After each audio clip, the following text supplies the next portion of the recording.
Happy birthday Mimi. Nggak terasa kalau sekarang waktu udah setahun berlalu.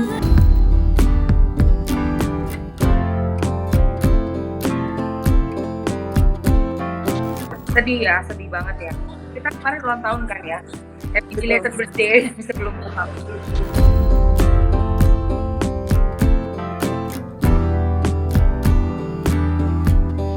Turut sedih yang bisa cepet selesai masalahnya, cepat ketemu jalan keluar juga.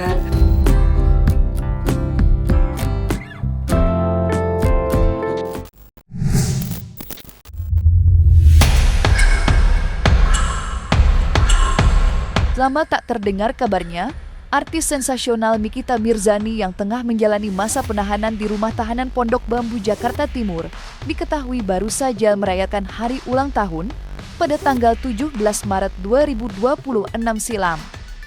Tentu tidak mudah bagi Nikita merayakan hari ulang tahun seorang diri di balik dinginnya jeruji besi. Namun apa daya, semua terpaksa ia lakukan meski dengan kondisi hati yang dikoyak sepi. Terkhusus kepada ketiga buah hati tercinta. Apalagi, ketiga buah hati baru saja membagikan sebuah pesan menyentuh di media sosial. Ya, bak enggan meratapi pilu di hari yang spesial ini, ketiga anak Nikita sontak mengirimkan pesan selamat ulang tahun, sembari mengungkap betapa besar rasa rindu mereka. Selamat ulang tahun Ami. Semoga Ami cepat pulang dan cepat sembuh dari sakitnya. Selamat ulang tahun Ami, semoga Ami cepat pulang dan panjang umur. Happy birthday Mimi. Nggak terasa kalau sekarang waktu udah setahun berlalu, tapi sekarang situasinya lagi seperti ini, ya, turut sedih yang bisa cepat selesai masalahnya, cepat ketemu jalan keluar juga. Ini juga bisa merasakan keadilan yang benar-benar adil untuk Mimi dan kita semuanya. Walaupun mungkin sekarang Mimi lagi ada di dalam sana, tapi kita di sini selalu ada buat Mimi. Kita selalu ngedoain Mimi terus, terutama Loli. Gak akan pernah lupa sama ini, untuk selalu ngedoain Mimi supaya Mimi bisa selalu bahagia, selalu bisa sehat terus, diberi umur panjang, lalu dimurahkan dan dilancarkan rezekinya. Loli harap Mimi bisa bahagia dan kumpul lagi sama kita-kita. I love you. Happy birthday Mimi, happy birthday Mimi, happy birthday, happy birthday, happy birthday Mimi. Selamat ulang tahun Kak Niki, semoga sehat selalu, sabar selalu, berkah selalu, Amin, sehat selalu, amin, rezekinya makin amin. banyak, pokoknya semuanya yang baik-baik. Amin. Amin. I love you. We love you.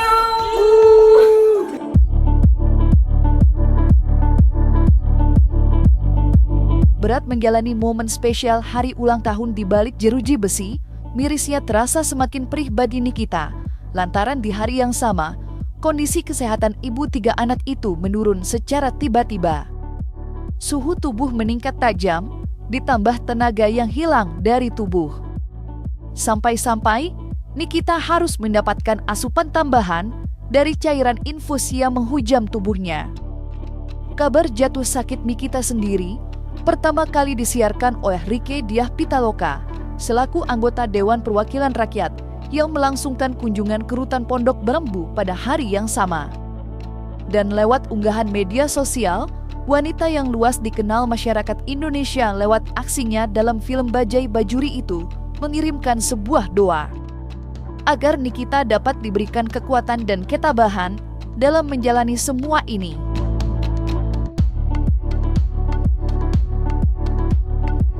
Aku dapat kabar bahwa besti kita, Nikita Mirzani, dalam keadaan sakit sekarang. Kondisi Nikita saat ini sedang dalam keadaan drop, tadi badannya anget dan dalam kondisi diinfus. Kita kasih support untuk Nikita, kita doakan Nikita sayang, Kamu harus kuat, kamu harus semangat. Ingat ada anak-anak yang membutuhkan kita, ibu-ibu yang kuat. Single mom harus kuat, apapun yang terjadi, never give up. Kita ikhtiar, tapi tetap ikhlas, kita berjuang dengan cara yang benar. Insya Allah, Allah akan membantu kita. Sedih ya, sedih banget ya. Kita kemarin ulang tahun kan ya. Happy belated birthday sebelum ulang. Memang agak shock, makanya aku ada live itu karena juga kaget ya ngeliat dengar kok seperti ini, walaupun belum bukan secara resmi ya di website MA, tapi beritanya kan sudah keluar, sudah ditolak. Jadi ya sangat sangat miris lah dalam hari yang harusnya dapat berita baik, tapi itu beritanya malah seperti ini. Sementara itu, kedatangan Rieke Diah Pitaloka tersebut dianggap sebagai angin segar oleh rekan selebritis yang selama ini selalu setia mendukung Nikita, yakni Emma Waroka. Pasalnya, Emma Waroka berharap kunjungan ini dapat membantu geliat upaya Nikita dalam memperjuangkan kebebasan. Seperti diketahui, pihak Nikita Mirzani dikabarkan sedang meramu rencana aksi hukum luar biasa, yakni mengajukan peninjauan kembali. Sebuah upaya hukum baru, usai permohonan kasasi resmi ditolak Mahkamah Agung beberapa pekan yang lalu. Lantas, seperti apakah harapan Emma Waroka terhadap langkah baru pihak Nikita? Ibu Rieke Diah Pitaloka juga sudah bersikap ya untuk menyikapi nih, melihat kinerjanya MA dalam merespon permohonan kasasi Nikita Mirzani. Ya semoga gini loh, kalau memang ada kejanggalan dalam prosesnya, dalam ketentuan yang seharusnya, ya memang harus ditinjau oleh berbagai pihak yang punya wewenang, karena kita menyangkut seluruh warga negara Indonesia, ya, hak dan kewajiban kita dalam hukum, ya kan, dimana kita berhak dong melakukan perlindungan hukum yang maksimal. So, apabila kita mendapatkan kasus seperti ini, lalu sampai ke kasasi, ke PK dan bagaimana PT dan MA mendapatkan perlakuan yang sama, ini bagaimana ke depannya. Jadi kalau betul memang Ibu Rieke Diah Pitaloka juga sudah ikut untuk melihat memantau, sangat baik sekali. Nah, mungkin dari itu juga bisa kita sama-sama kawal juga yang permohonan untuk PK-nya gitu.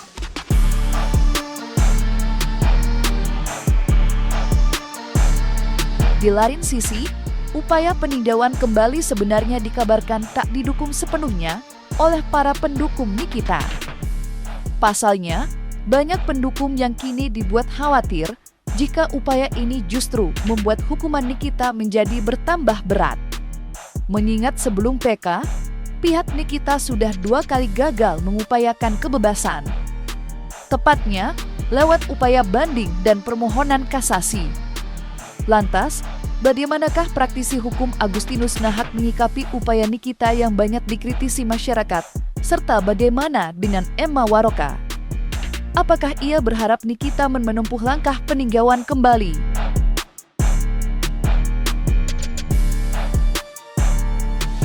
Kalau memang seandainya di PK ternyata bisa mendapatkan kebenaran, apa bisa dicoba gitu kan? Ya resikonya memang pastinya ada resiko lah, semua pilihan itu gitu. Tapi yang namanya kita membela kebenaran dan keadilan dan kita tahu kita tidak salah, memang harus coba, bukan menyerah begitu aja. Menurut saya namanya juga kita berusaha ya, dari pihak lawyer harus teliti dan jeli untuk menyampaikan, memberikan dokumen kepada pihak hakim PK untuk membuktikan bahwa kita tidak bersalah. Karena hal-hal yang tadi saya sampaikan bahwa ada bukti baru dan ada dokumen yang bisa merubah putusan tersebut, di mana putusan 6 tahun itu bisa saja kita bisa dipulangkan karena memang posisi dari awal saya sudah bilang bahwa sebenarnya kalau untuk pemerasan dan TPPU itu tidak bisa dibuktikan. Kenapa? Karena itu masalah pekerjaan dan tawar-menawar, dan yang menawarkan pelaku. Apa yang kita salah di situ kalau mau ada pekerjaan? Nah, kalau saya melihat kasus ini masih ada upaya hukum luar biasa, peninjauan kembali kasus Nikita Mirzani dalam putusan di Mahkamah Agung Kasasi.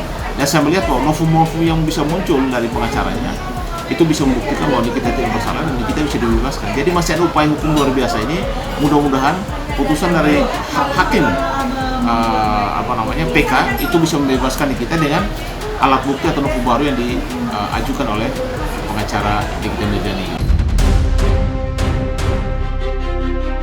Memang belum dapat dipastikan secara pasti apakah pihak tim hukum Nikita Mirzani akan menempuh langkah peninjauan kembali atau tidak. Namun yang pasti, apapun upaya Nikita telah dinanti-nantikan oleh orang banyak. Apalagi, upaya hukum Nikita lainnya dikabarkan sudah memasuki babak yang baru, di mana laporan pidana dugaan akses ilegal yang dilaporkan Nikita terhadap sang seteru disebut-sebut sudah naik sidik. Sontak saja, publik pun semakin menyorot tajam upaya lanjutan yang akan ditempuh Nikita.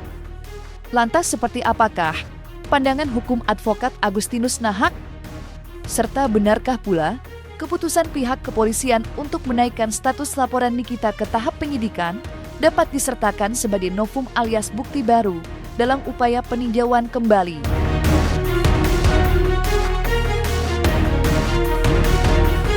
Itu bisa juga jadi novum baru karena rekaman tersebut kan diambil secara illegal akses. Undang-undang illegal akses itu menyatakan bahwa ketika kita berbicara dan lawan bicara merekam secara sepihak dan itu jadikan barang bukti, harus diuji dulu.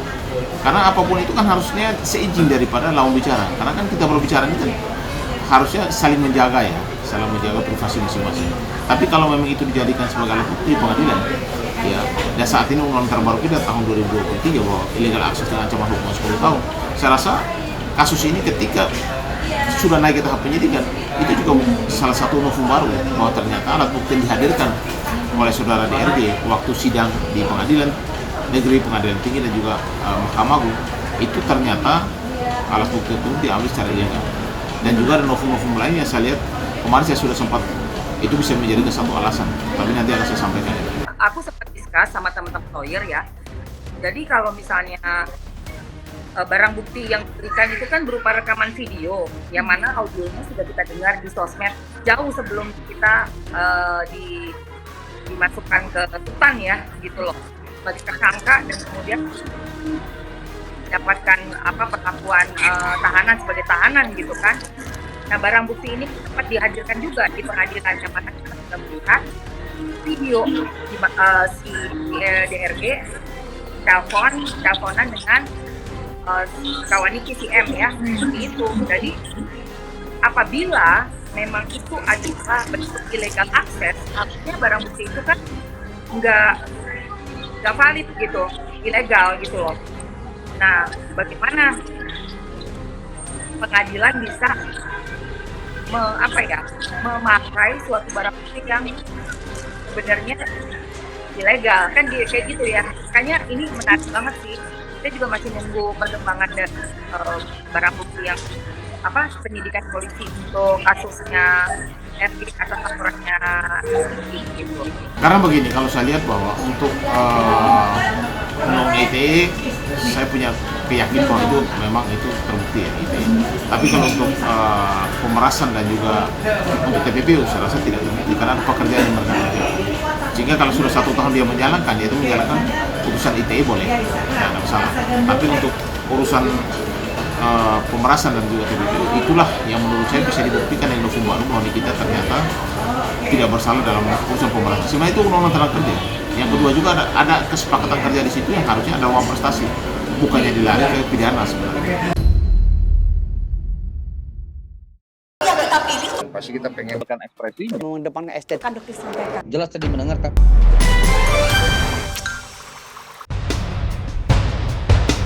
Dan jangan lupa untuk like, subscribe dan juga share channel YouTube Cumi Cumi.